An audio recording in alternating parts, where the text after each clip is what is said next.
Mudah-mudahan anak-anak Bapak semua senantiasa diberikan kesehatan oleh Allah Subhanahu wa Ta'ala. Nah, masih ingat kan materi yang sudah Bapak jelaskan sebelumnya? Itu iman kepada kitab-kitab Allah. Ada berapa iman kepada kitab-kitab Allah?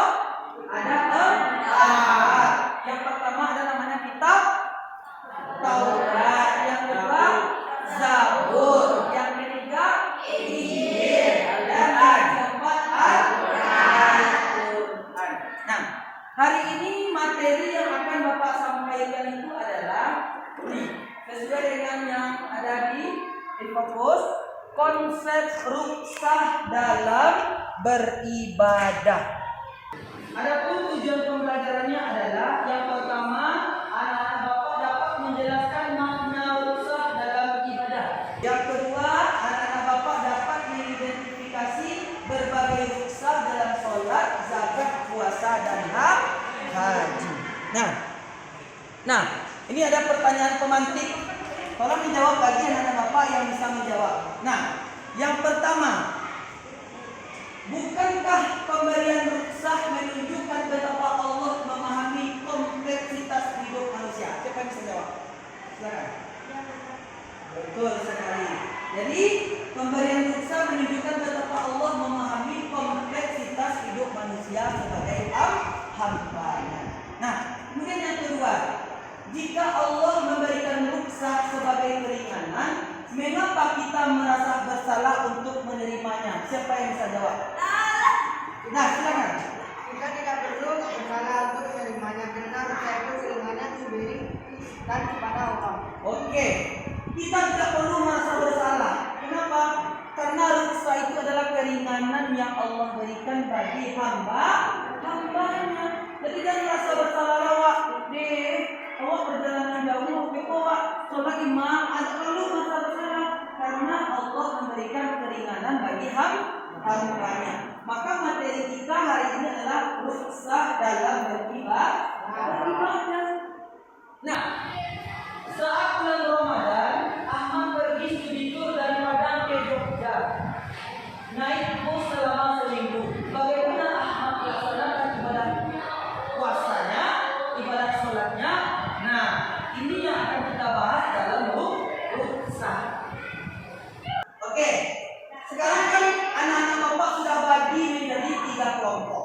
Nah, yang pertama itu anak-anak semua harus paham itu apa rukhsah.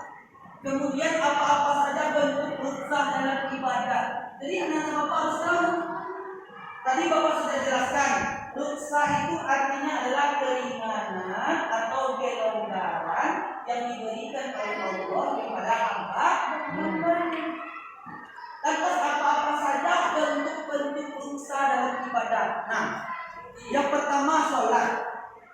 Misal, ketika anak-anak Bapak tidak sanggup sholat secara berdiri, kita boleh sholat secara duduk. Kalau kita tidak sanggup sholat secara duduk, maka kita sholat secara berdiri atau berbalik. Puasa juga seperti itu. Misal, anak-anak Bapak sedang puasa di bulan suci Ramadan. Nah, ternyata anak-anak Bapak pergi dalam perjalanan jauh, misalnya daripada ini pergi kita ke Pekanbaru. Lalu kita muntah dan kuat kita berpuasa. Boleh kita batal puasa? Tapi diganti. Misalnya anak-anak Bapak sakit, tidak sanggup berpuasa. Apakah kita boleh tidak berpuasa? Boleh, karena kita dalam keadaan sakit. Ini dalam berpuasa. Kemudian dalam melaksanakan ibadah haji juga, anak-anak Bapak. Kalau anak-anak Bapak nanti punya harta, punya uang yang banyak, lalu anak-anak Bapak tidak sanggup untuk melaksanakan ibadah haji, tidak sanggup melaksanakan ibadah umroh karena ada kekurangan atau sakit yang tidak terima, maka boleh diwakilkan kepada orang lain. Maka itulah yang dimaksud dengan rukhsah dalam beribadah. Nah, sekarang Bapak akan bagi kepada anak-anak Bapak tugas. Karena anak Bapak sekarang sudah berkelompok ya, maka tugas yang akan anak-anak kerjakan ini Bapak akan berikan kepada anak Bapak kertas HVS. Nah, di sini anak-anak Bapak harus membuat sebuah poster. Nah, poster mengenai ruksah, ya, bisa jadi tentang sholat, tentang rukuk, tentang sujud, atau tentang orang sedang berpuasa, atau tentang orang sedang melaksanakan ibadah. Kalau bagi bapak berikan, silakan dikeluarkan alat tulisnya ya. Kita akan membuat poster mengenai ruksah. Baca satu. Oke. Silakan dikeluarkan bukunya, dikeluarkan pensil dan penanya. Tolong gambar sebagus mungkin. Siapa yang paling bagus gambar posternya, nanti bapak beri nilai yang tertinggi. Ya. Oke. Ya, bagus. Oke, bagus. Oke, udah semuanya? Oke, silakan letakkan lagi. Oke, silakan duduk lagi. Anak-anak bapak mulai mengerjakan, tulis, buat poster sebagus mungkin. Siapa yang paling bagus posternya, bapak kasih nilai tertinggi. Dan nanti akan kita tempelkan di papan tulis. Nah, siapa poster yang paling bagus, nanti akan ditempelkan di papan tulis.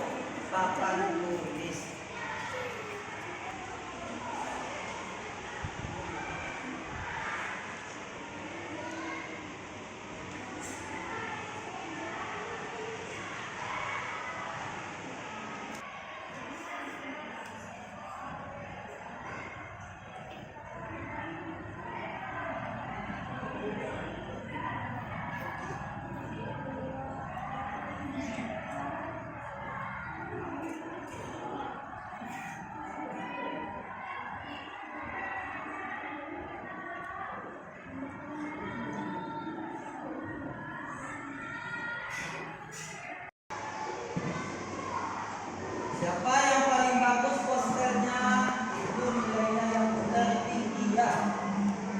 Jika nampak nanti dari wajah-wajahnya siapa yang akan menjadi pelukis ya. Nah, bisa jadi nanti kamu ke depannya bisa menjadi pelukis profesional. Dari sekarang sudah belajar cara melukis ya.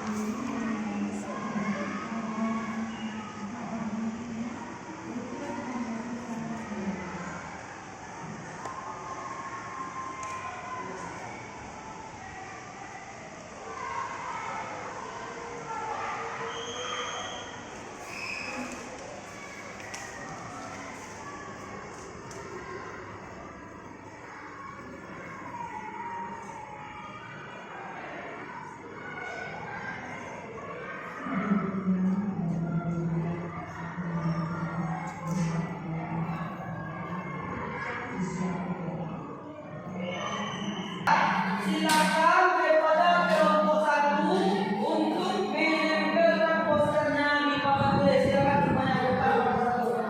Tempelkan secara berurut. Nah, urut. Nah. Oke. Oke. Bagus. Bagus. Kelompok 2 di bawahnya ya.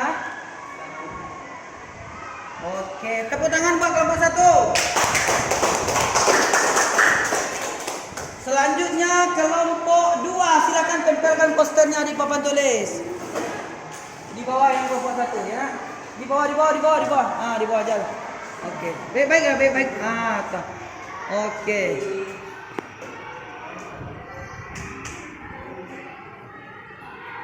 Oke, bagus. Tepuk tangan buat kelompok 2. Terakhir kelompok 3, silakan ke depan, tempelkan posternya di papan tulis.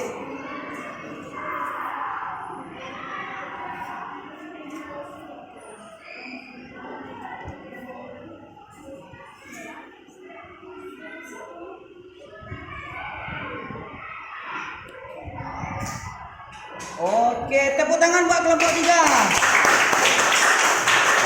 Bagus, ini poster yang sudah anak-anak bapak buat tadi. Alhamdulillah selesai semuanya. Ada yang dalam keadaan mau sujud, ada yang dalam keadaan berdiri betul takbiratul ihram, ada yang antara ayah dengan anak, ada yang seorang anak sendiri aja, ada ibu dengan anaknya saja.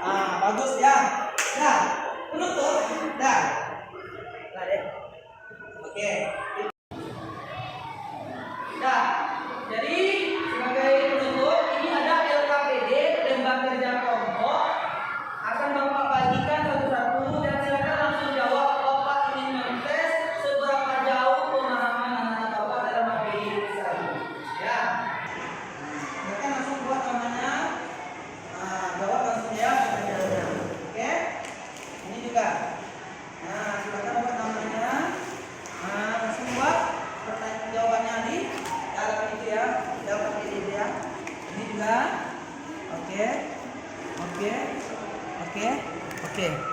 Nah, program dari sini.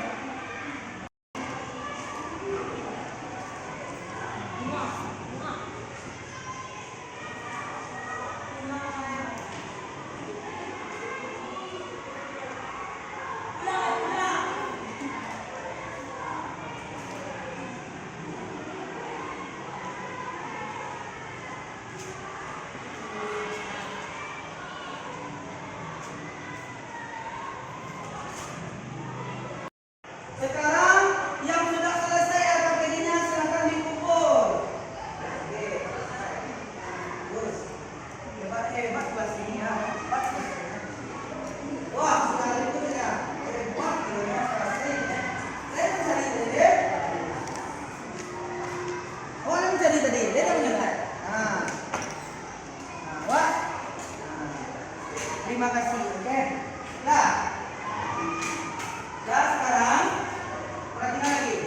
Nah, jadi tadi anak-anak Bapak semuanya sudah membuat poster, sudah mengisi LKPD. Nah, jadi mudah-mudahan materi yang sudah Bapak sampaikan hari ini dapat Ananda pahami. Paham sadonya? Alhamdulillah. Nah, sebelum Bapak akhiri, ada di antara anak-anak Bapak yang mau bertanya?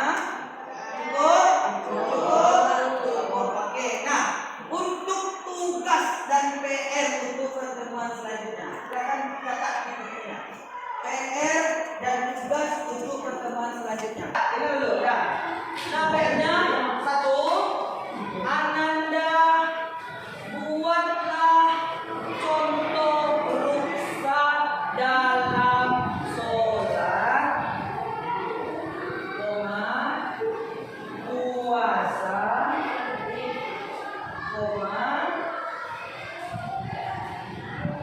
haji.